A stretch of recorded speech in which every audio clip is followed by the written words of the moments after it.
Good morning once again, and welcome to this other section of the 8 at 8. Now, I have my good old friend, Gonza Muganwa, with me in the studios. I expected to have Gatete as well joining us for this conversation. Unfortunately, he's not been able to make it through to the studios as of now. Maybe later if we have a chance. And our screens right now display Forbidden Stories. Gonza is a political analyst, yes.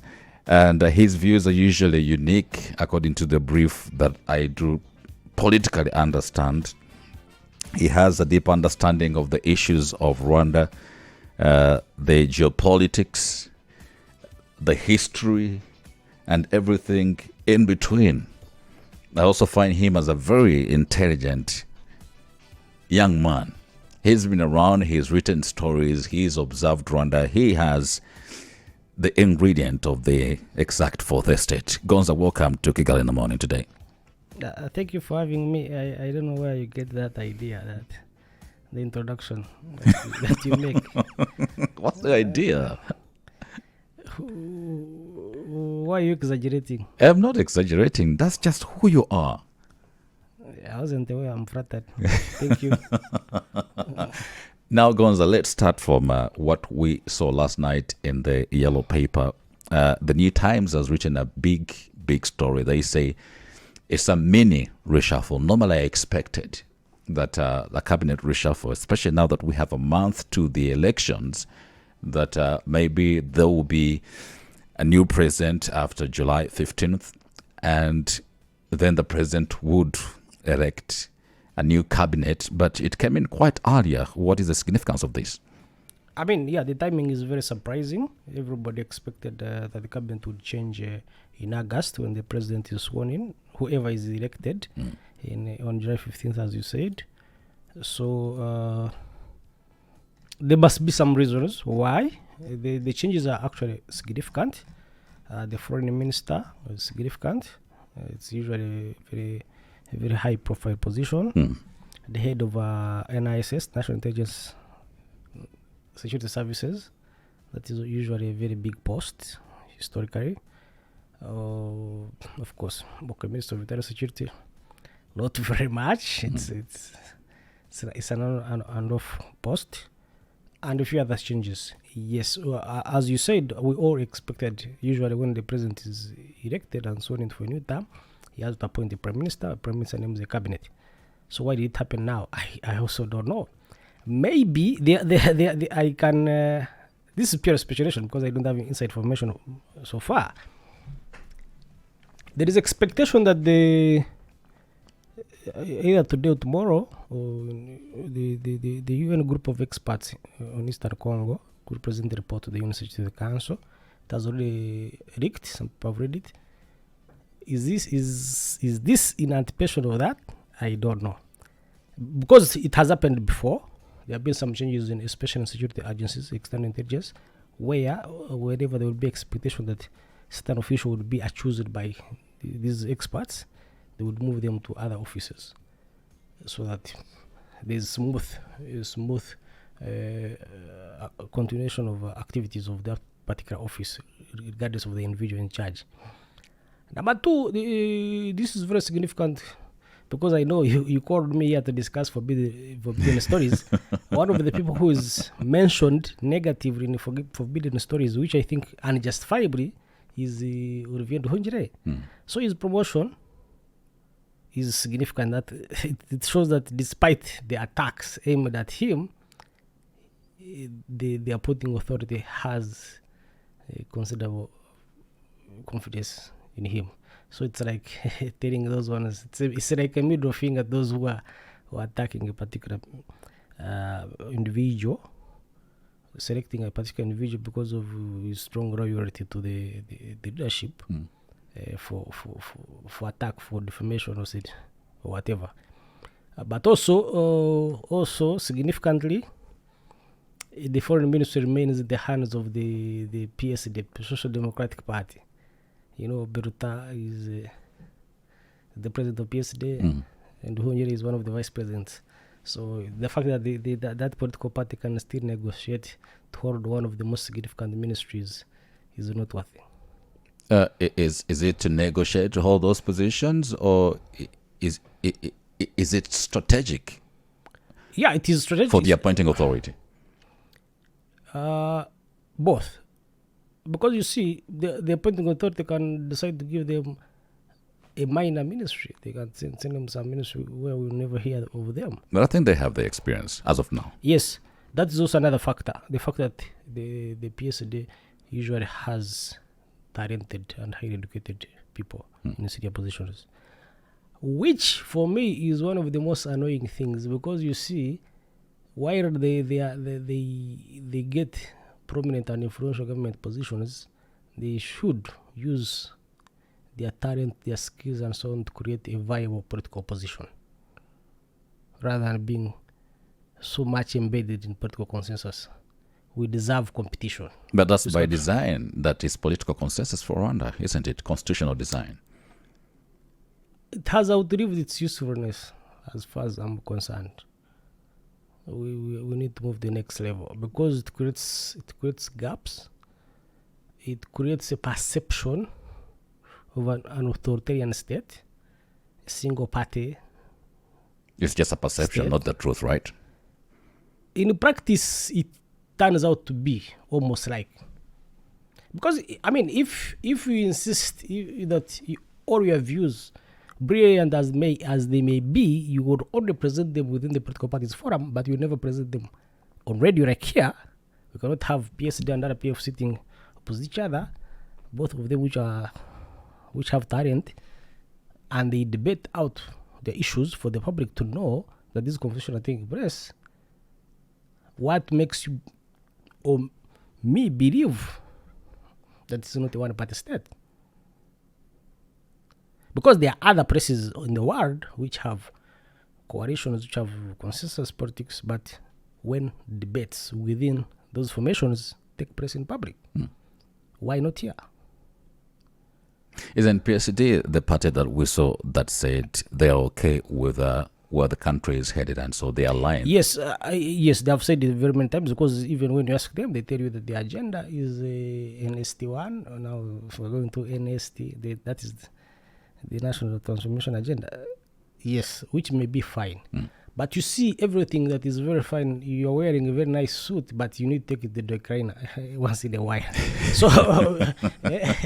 So, even everything that is very fine needs to be shaped on the edges, to be cleared on the edges. So, and there are many things that can always be improved with a public conversation. So this is why I hold this view that we need more conversations, more agendas that are out there in the public. Because you see, these political parties are a bit old. The moment they are not involved in the public conversation, the younger generations are not aware of them. I am aware, I saw a study that was conducted earlier this year, asking the voters across 10 districts in the country. Most of the voters say they think the country has only one party or two political parties. Yet officially there are 11 of them. Why? Because the others are regarded as NGOs. They're not even aware. Forget about regarding them as NGOs. there are many NGOs. But I've seen these political parties, for instance, they are saying they want to increase their representation in parliament. And they do what we did. That's the issue here. So they have grassroots mobilization. Where? How do they raise 80 candidates? I mean, you can go there. We are here. We're sitting next to university. If I went there and said, I have a nice meal and per diem, you come and attend my assembly, you think I will fail to get 100 people to come and sit here and we have a general assembly and I raise CVs to present? You see? No. So the existence of these very many political parties and the fact that they are asking even for more space in the parliament is to reward members, not to necessarily contribute a variety of views. We don't see that. Reward members for what work is that they've done for them to get rewards? Shareholders, they own a political party, so they say, you have been an MP for 5 years, maybe it's my turn, and so on. You see, but when they are not presenting a diversity of views, when they are not improving, one of the rules of the legislature is holding the executive to account. When they are not improving on that, once in a while they make a stand in the public accounts committee here and there. But in reality, they don't do very much to improve it. They could simply do, and Rwandans can see what is being done, appreciate it, and just be okay without having to come and blow their own horn. Probably, but that's why they vote usually the incumbent with a very high majority, because Rwandans see what he is doing. So if he's doing this, the contributions of others are not worthy, so they become redundant in the minds of the people. Maybe it's just by design. They just want it to be that way. Which is unfortunate. That would not be politics. Politics is branding. It's a very essential part of it, especially when you go out there to look for votes. So people will vote for you when they don't know you, when they don't know what you do. Yeah, but I think there's also a gap of political awareness, across the entire country.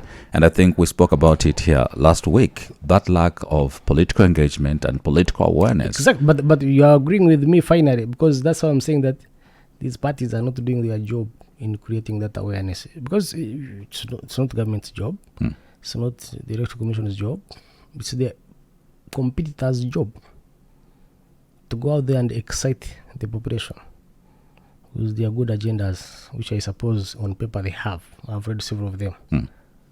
Not happen. They have good agendas?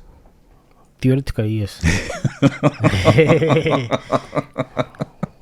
I love how you put it. Going back to this mini reshuffle which happened last night, we see that literally the entire Ministry of Finance is stripped. What is going on down there?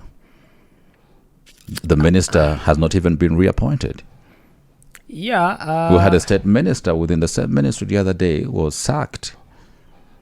Yeah, funny story. Why she was sacked. But the country projections still look okay. Yes, because the fundamentals are strong and they are not dependent, the economic fundamentals, they are not dependent on individual, even though individuals also bring in their expertise. The changes are also significant. It's a very important ministry. It requires a budget. It manages in cooperation with the central bank. It manages the macroeconomics, controlling monetary policy and so on. Also relations with donors, negotiating loans and so on is very, very significant. But the general outlook I don't think will change because the ministers have been changed there. Yes. And of course the outgoing minister has also been there for a while in that position. Yes. So it was just about the time. Kigali in the morning, 12 minutes to 9 o'clock, forbidden stories. But before we get into the depth of that matter, which Goza is well accustomed to, there's been a twist of events. There's been the accusation that Rwanda supposed the M23, the story which has been ongoing. Yesterday we saw from Uganda this popular journalist, the veteran Andrew. Now they say that Uganda supposed the M23. What's the actual story? Yes, I saw what Andrew Mwenda wrote, his response. I've seen what the group of experts has written about him. This is complex. This is geopolitics.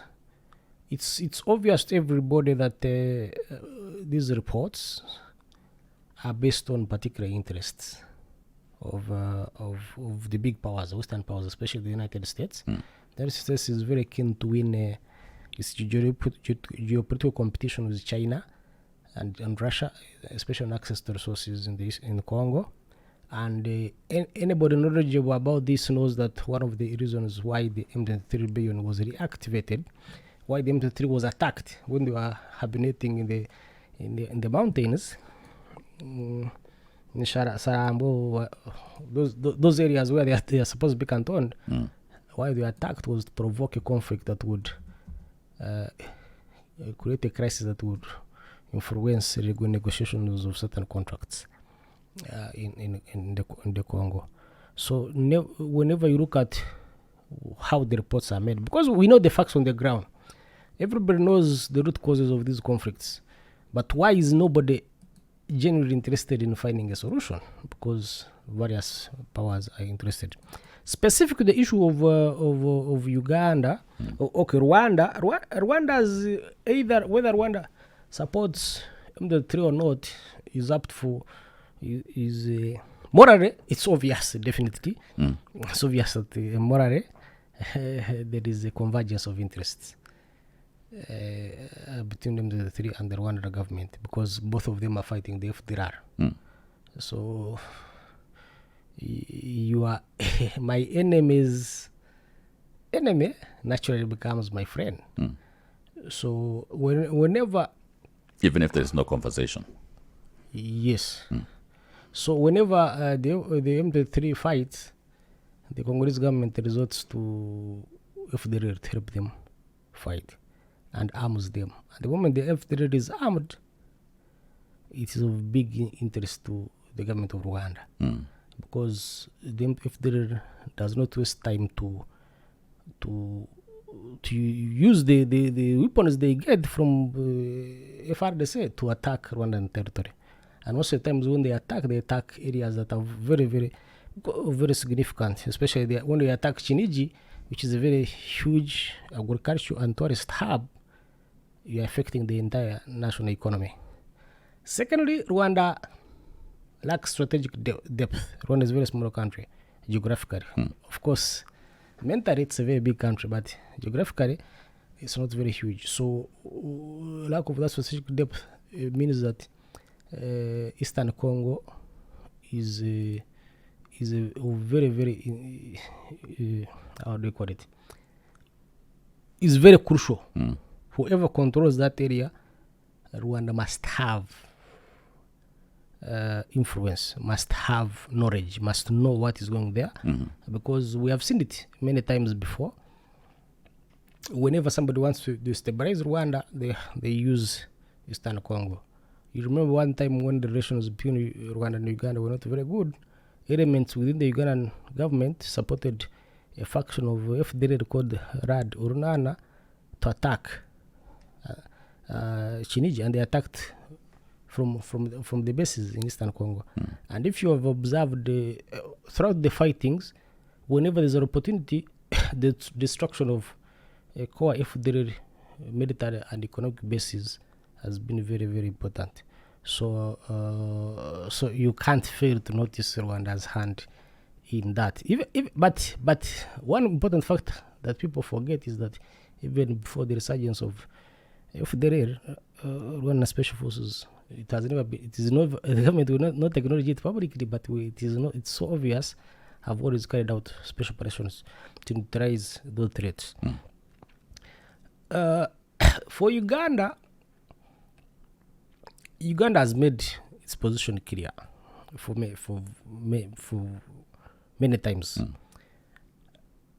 They acknowledge, like President Museveni, like several other East African leaders, including President Ruto, they acknowledge publicly that M23 is a Congolese problem and should be solved through negotiations. If you remember very well, when the East Africa Intervention Brigade, East African Force, which was led by Kenya, went to Congo, President Museveni explained very clearly that the purpose was not to fight M23, but was to create a buffer between M23 and the Congolese army, so to facilitate negotiations. Of course, the Tshisekedi government never allowed that, so the Kenyans left and others, even though the Burundians stayed because new agreements emerged later. Now they are actively fighting alongside the Congolese army and the Southern Africa forces. So that idea that the Ugandans believe that there should be a mediated solution could create a perception that maybe they are also supporting the M23. You remember that M23, the Makenga faction, when they left Congo in 2013, they fled to Uganda, not to Rwanda. And they did some activities for the Ugandan government, including fighting in Sudan when Riek Machar was attacking Juba, some elements went to fight on Salva Kiir's side, sent by Uganda as mercenaries. Some were forced actually to even go there. I know I happen to have a friend who had refused to go, but was even jailed. Others were used to suppress opposition.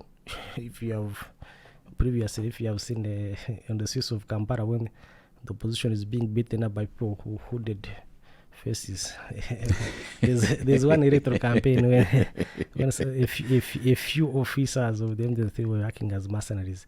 But after their contracts ended, they returned home until they were provoked by certain forces, mainly to sabotage certain processes that were underway to negotiate mining contracts in the Congo. So there is a history, because M23 officials travel through Uganda openly. I've been to Bunagana, I've seen it, so it's not a very big deal. You can't stop it.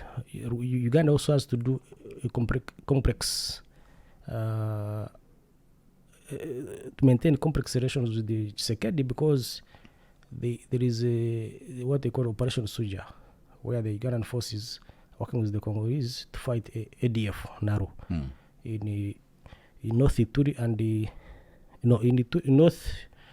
northern part of North Kivu and Ituri. And Uganda is very keen on that because of oil in the Arbatine region, and, where a lot of investments is taking place. And any threat from Eastern Congo could threaten the investments in that area. Now, so you give a narrative which is quite a story, and I want to believe the narrative of the events in the geopolitics. I want to relate this to the forbidden stories, and if there is any substance, if we might check on these what they purportedly think are facts. When I look at the quality of the so-called Rwandan journalists, with the likes of Biansi and the group and their narrative, does it state a position that reflects the facts? No, I don't understand how you relate it to what we're discussing. How I relate it, the narrative that you give of who is involved and how they are involved, okay? And the story that we read. I saw some people saying that maybe the forbidden stories were financed by the Congo government, or other people are competing with Rwanda in Congo or in other places. It's a possibility, but I don't put much emphasis on that, because I'm aware of the concept of forbidden stories. It has been around for a couple of years, maybe around 7 years. The forbidden stories concept was created as a response to suppression of journalists in different parts of the world. So the concept itself is not bad. It's a noble cause, because it happens. There are incidences where governments or non-state actors, including mafias, gangs, terrorists, and so on, oppress free expression. So the concept was built that if you kill a journalist, then journalists across the world come together to produce content that when you are killing a journalist, you wanted to suppress. So that idea itself is not bad, as somebody who has worked with journalists for very many years. Now the issue that comes with forbidden stories, especially Rwanda classified, is the quality of the output that was put there. The quality of the people involved, or the output, the content? I would not concentrate on individuals, because the content. I will concentrate on the content. I know the individuals involved. And you can confirm that they're journalists? Yes, they are journalists.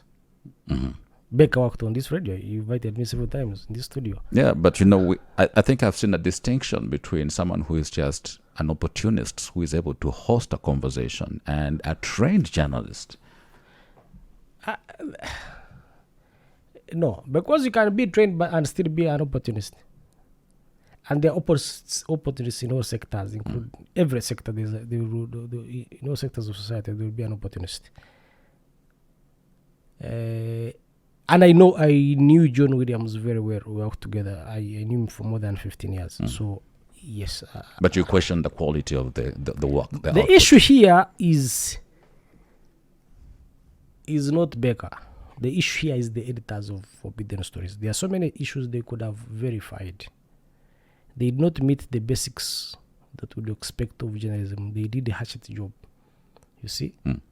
They could have easily verified what they were being told by Baker and others, very many, and the fact that they could trust and publish serious allegations against the president, the government, and the Rwandan diplomats and other people without cross-checking. Usually, when you when you're an editor and somebody says, "I have had this," it is very, very important, especially when it is a very serious allegation, to get corroborating information, to get another source, which they never did. They never did on very many instances, and at times they even confirm me that we could not independently verify. But if you cannot independently verify, then why publish? Exactly, when it is a very serious allegation.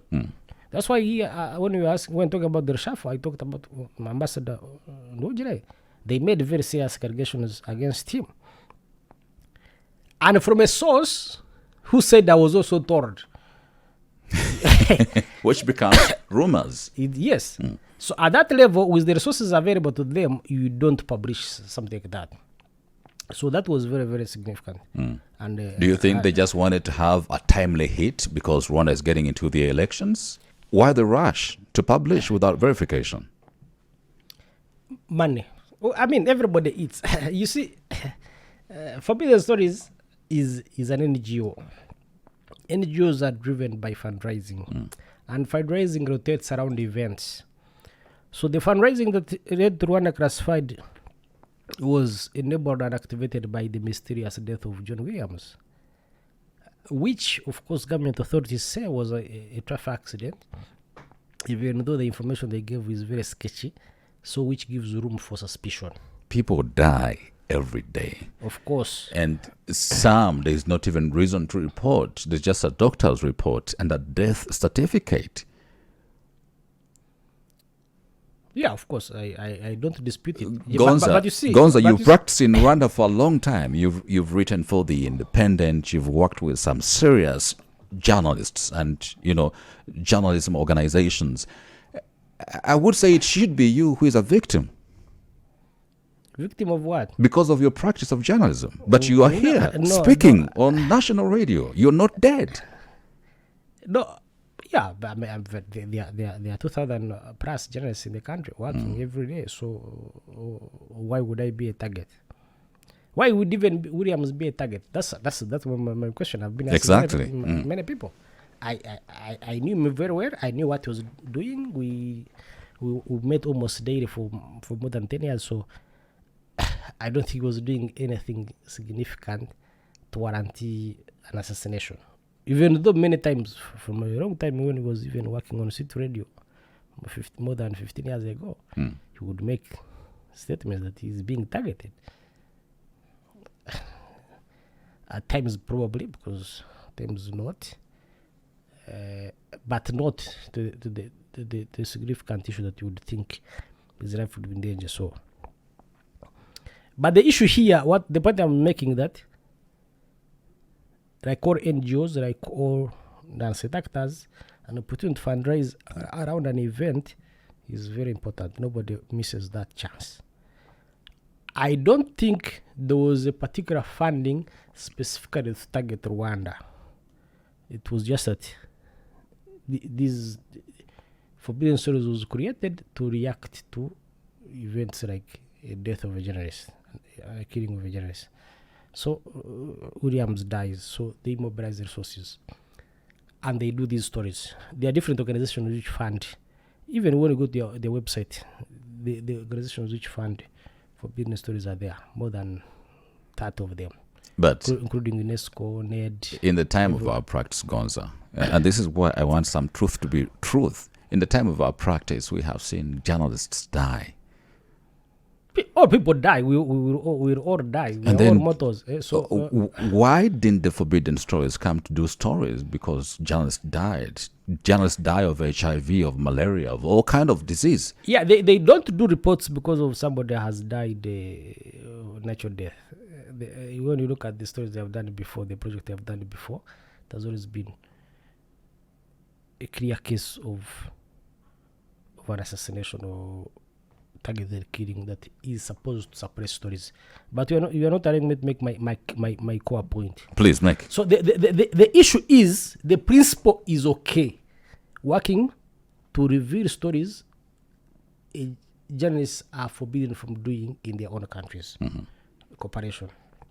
I don't have a problem with that. But the issue is, when you look at all the stories they wrote, they not touch any issue that you would think Williams was working on. There's a very clear lie in those stories where Baker claims that he went to his Williams to Congo to investigate the death of Rwandan soldiers there. That is a complete lie. They made it up. I knew both of them very well for very many years. There's no way William and Baker could sit on a table and start discussing anything.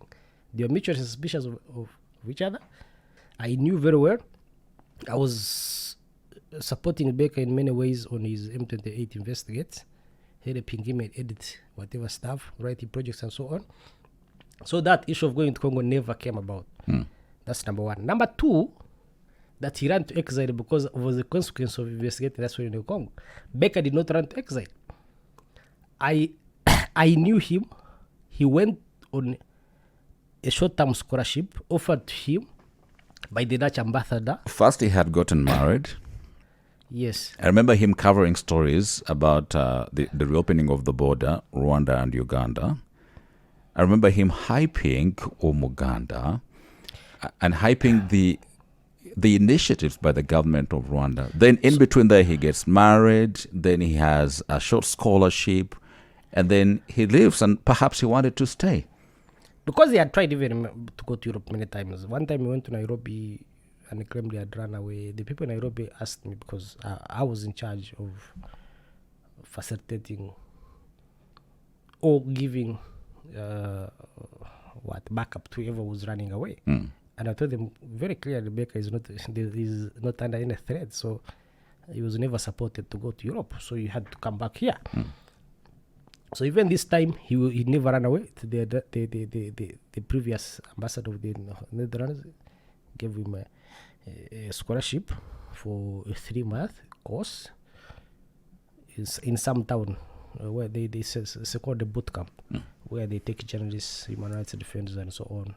They interact, they develop skills on how to do their work.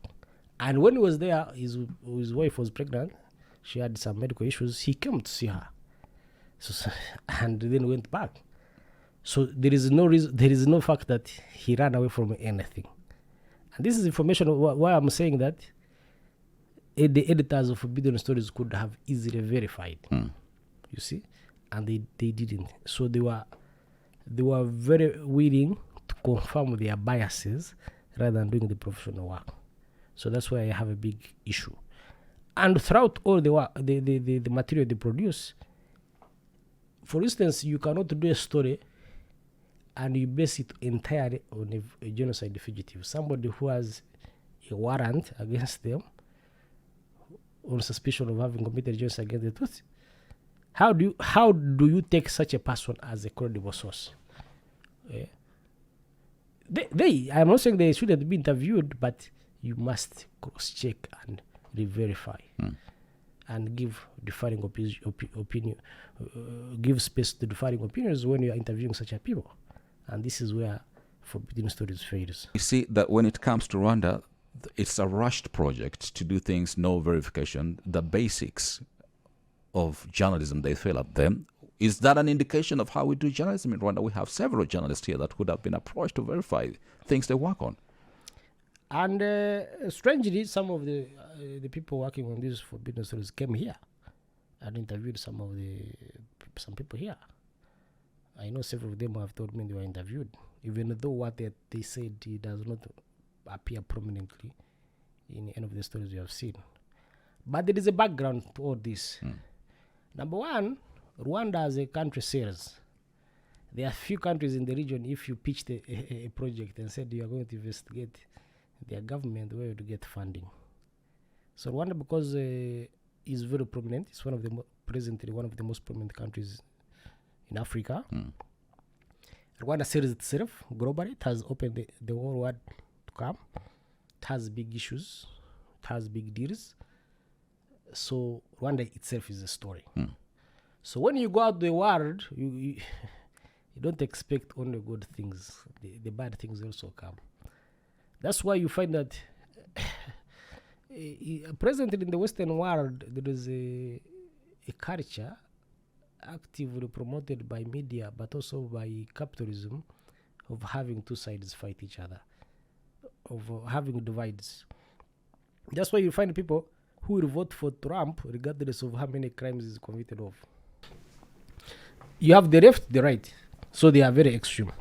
So the same thing, it creates a sense of antagonism where you find the certain media, even within a particular same newspaper, if there is some journalists who will be very pro-Rwanda and others who will be anti-Rwanda, whichever the situation. Rwanda is big. Also because it promotes itself. I read a story on the Spiegel, one of the main papers in Germany, and you could get a sense these people were attacking Rwanda because they thought the conservatives in Germany would make a deal with Rwanda on immigrants. So people on the left side of politics, don't support those particular deals. So they would fight Rwanda as part of their own internal political wars in Europe for competition for power. You see? So if in Britain, the conservatives, Rishi Sunak or Boris Johnson make a deal with Rwanda on immigrants, the other people, the opposition, are obliged, including their elements within the media, are obliged to fight that deal. And part of the strategy of fighting the deal is portraying Rwanda as a very bad country, which should not host these people.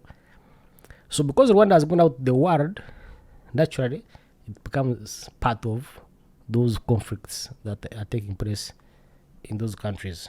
That's why the story I was referring to in the Spiegel, they were attacking even Bayern Munich because it has a deal with Visit Rwanda.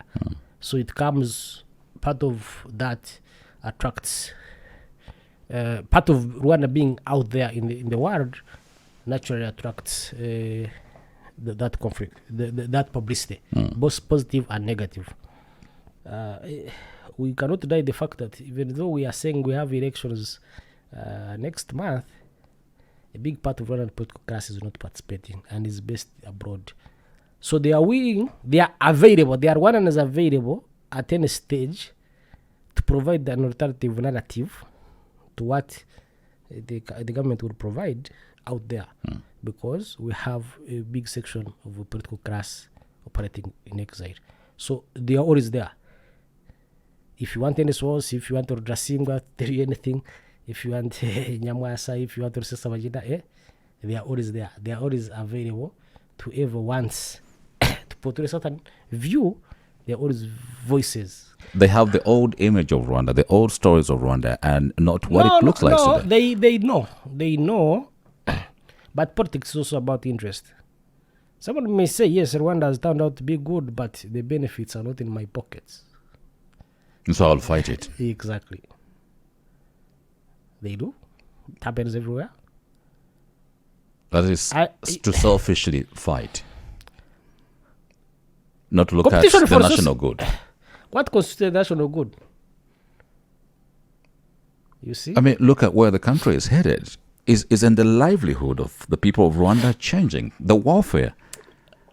That one is a different conversation. We should, because you see, Rwanda is headed positively somewhere, but when you talk about the livelihood, that is a very complex issue, because you see, you look at the United Nations figures that look at what they call the Gini coefficient, the gap between the poor and the rich.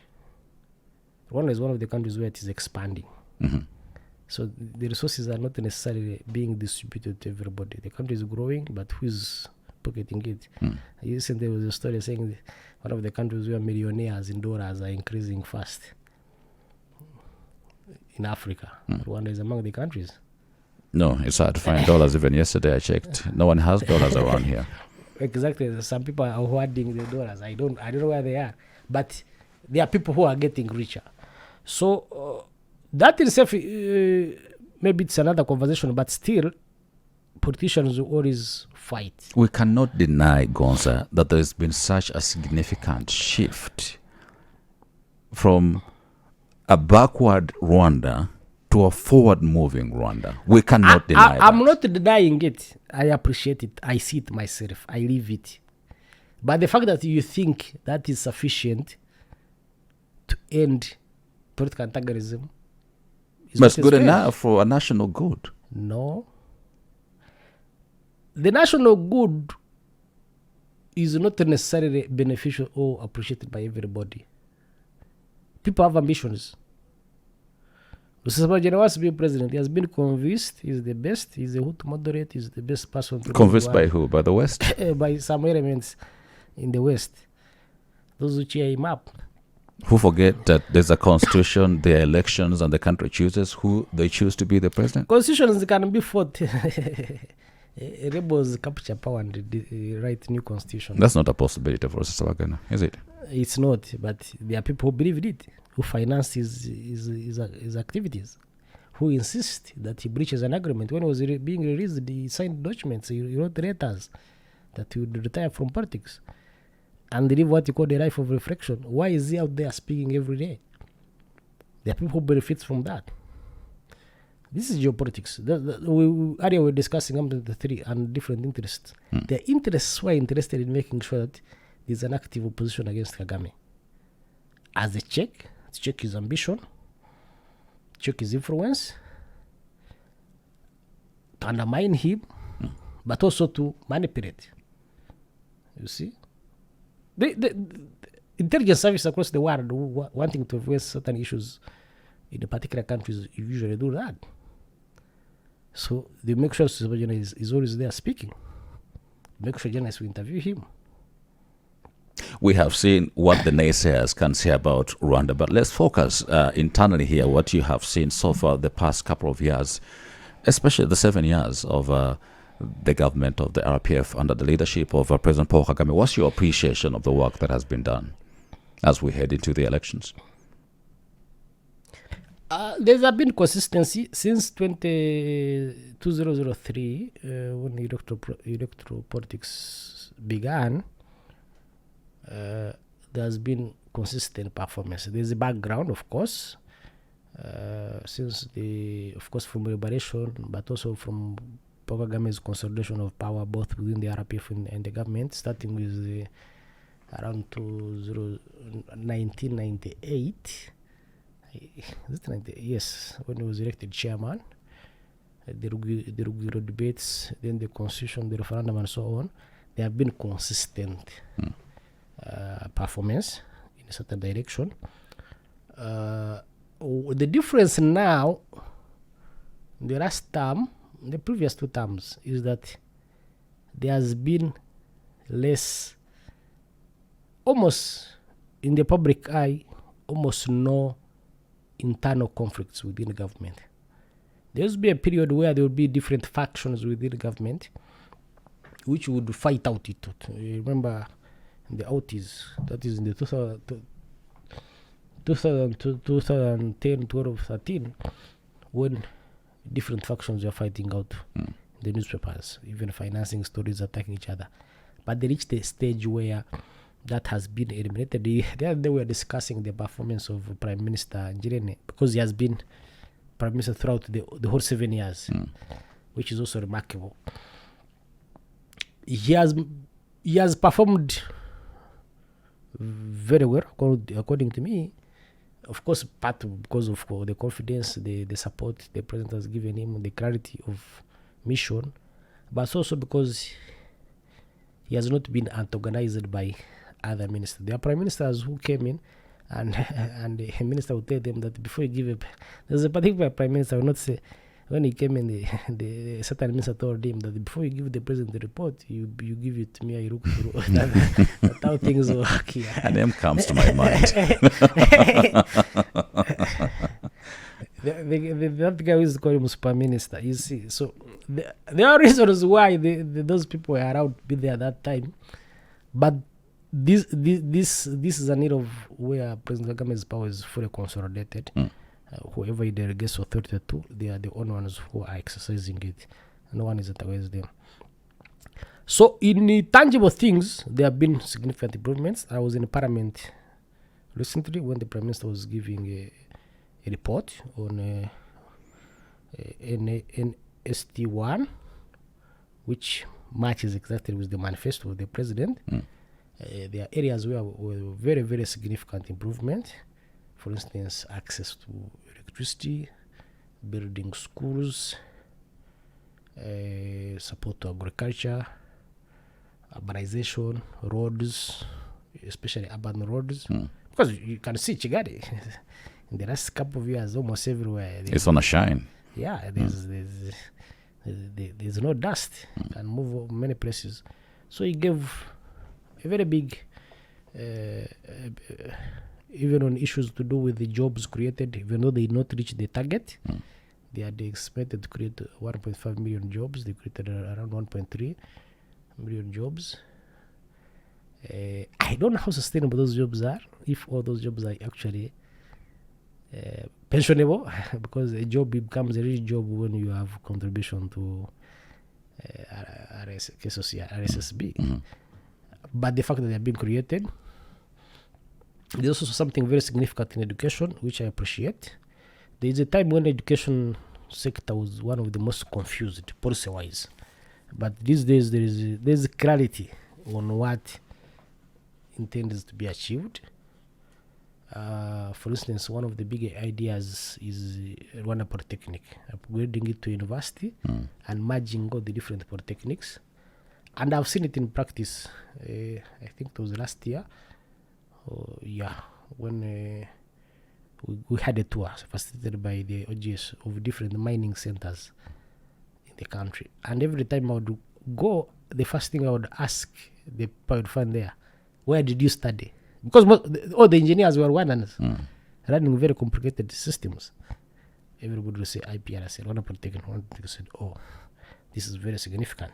So they are training skills on people who can do actual work, who can create stuff, who can innovate. Now, but of course, there are areas where success is still lacking.